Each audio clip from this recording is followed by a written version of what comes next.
I think it's one of those things that's constantly growing. Everybody's kind of experimenting with the best way to cover stuff. You see a lot of different transitions between people doing a lot more written stuff, moving into video. I think there's a lot of avenues for press to explore, and kind of seeing what the audience wants is the biggest thing.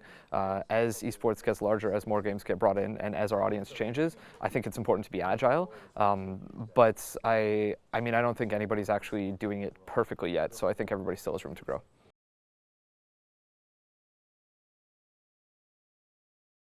I think the big thing for esports press is making stuff as accessible as possible. That's the challenge. Is a lot of people put out a lot of content for esports, and it's having either a hub where all of it can be like consumed, and basically getting it in front of the reader, the viewer, however they're consuming the media. Video is definitely something that's growing. I mean, if you look at any event, there's tons of people that are showing up with cameras and stuff now.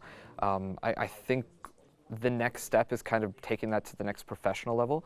A lot of it right now is you get bloggers, you get, I mean, it's great to see as much passion as we see, but there's a clear difference between people that are coming in and doing this at the professional level and people that are doing it as like a hobby.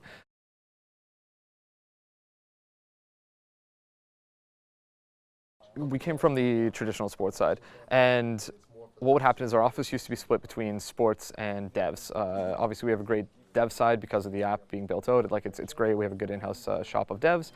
They were esports fans, and we would have tons of traditional sports playing on the one side of the office, and then you'd go over to the devs, and you'd see that they're all watching StarCraft 2 at the time. So our execs went over one day, and we're asking, like, what are you guys watching? Like, why the hell are the video games on the screens? A couple of the guys explained it to them, and then one of our product leads was like, he kind of gave me a lowdown and said, now is the right time to pitch that esports can be covered like traditional sports. Did that, brought a team on within 6 months, and we launched, I think, 9 months or so after that. And then we've been building the app up very quickly since then, adding as much coverage, as many games as we can kind of go from there.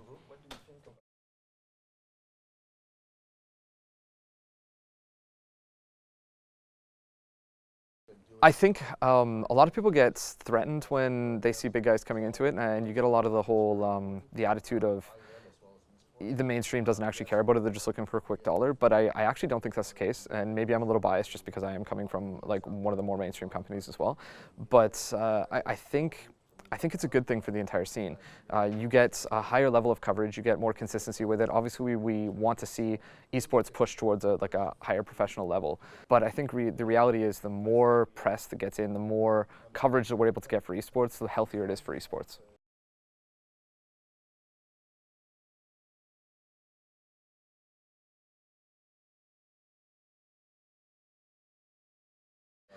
I think it's the best way to stay up to date with everything that's happening in esports, yeah. I mean, we know a lot of people get their news from Twitter, a lot of people get their news from Reddit, but with the mobile app, we're able to be in your pocket all the time. So anytime something big happens, we will push it, and the first place you're going to see it is on our app. I think that's a major advantage for us. Yeah, I mean, if you want to stay up to date, it's just the easiest way to do it. What we're seeing is a lot of esports fans as they're growing up. So you go from somebody that started watching it in high school or middle school, or I mean, in my case, I started watching it when I was in university. And as soon as I got a job, it became much harder to actually be able to follow all the games because games are going on all the time. As the scene grows, there's more and more games that are going on. It gets impossible to watch everything. I mean, it's almost impossible to watch all the CSGO that's happening, all the League of Legends that's happening. If you're a fan of multiple games, there's no way to keep up with it all. So for us to be able to offer a way to actually keep track of all the news that's happening, all the scores that are happening, simply and quickly on your phone and cleanly, I think it's a major draw for us.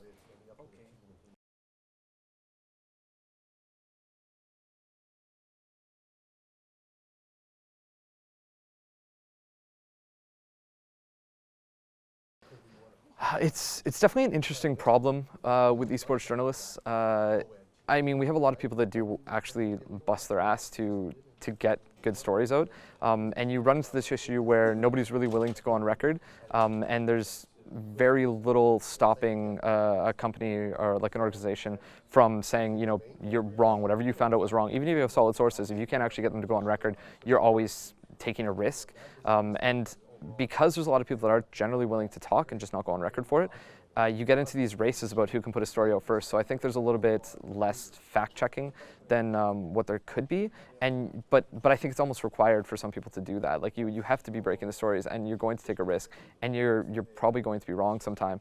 But I think, I mean, for theScore personally, we want to make sure that everything we report is correct, and we are behind sometimes on breaking the big stories, but at the time that it goes in theScore, it's been fact checked. It's been like we've checked everybody, all the sources we possibly can. We've checked with the organizations that are putting it out. We checked with anybody involved to make sure that there is no misrepresentation of information. But the other side, I mean, coming from doing interviews, doing additional media around events, the other thing that you have is teams they're sponsor based, but they don't have contracts set up like an NFL, MLB, NBA, anything like that where they have to do press after. I mean, you saw Marshawn Lynch doing the whole, I'm only here so I don't get fined. We don't even get to that stage. The players don't even have to say that. They just be like, no, we're not interested in doing an interview with you guys. And until the sponsors get on them to, we want to put our brand in as many places as possible. That's where the pressure comes from, and we're not seeing that all the time yet. I think League of Legends, Riot obviously helps a lot with that. They get a lot of teams to do that. CSGO, they have some pretty decent sponsors. And honestly, I find a lot of the CSGO scene very, very friendly, and they want to talk. They're open for talking. So those guys are great. I think with Dota, you get a lot of the money coming from the prize pools, and they just don't really care about doing as much press, and there's nothing you can do about that. And I also don't think there's anything wrong with that necessarily, because ultimately the players are able to do whatever they want to do. And I don't think it's our place to force people to do something like that. Obviously, if they want to reach out to the fans, they can do it on their own. But we want to be a conduit as much as we can when we're doing the interviews, and kind of give fans as much knowledge as they can.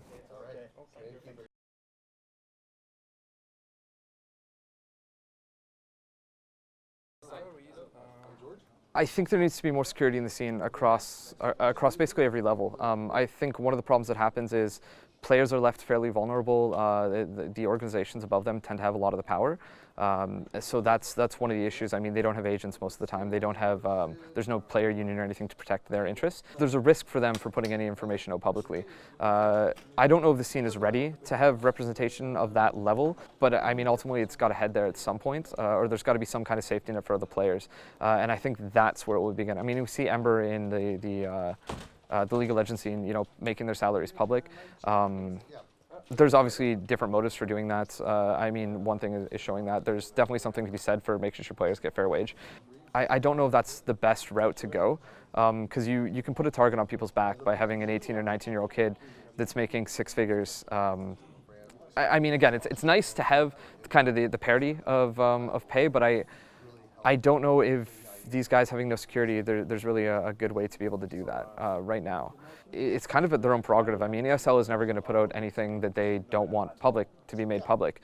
You're relying on whistleblowers at that point, which if there's something worth pointing out that's going on behind the scenes, yeah, I mean, we can dig, you can do as much as you can, but ultimately, you can't go up and expect an organization to say something negative if they have any PR training whatsoever. I mean, as nice as that would be, that everything shady is out in the open, I really don't think it's realistic.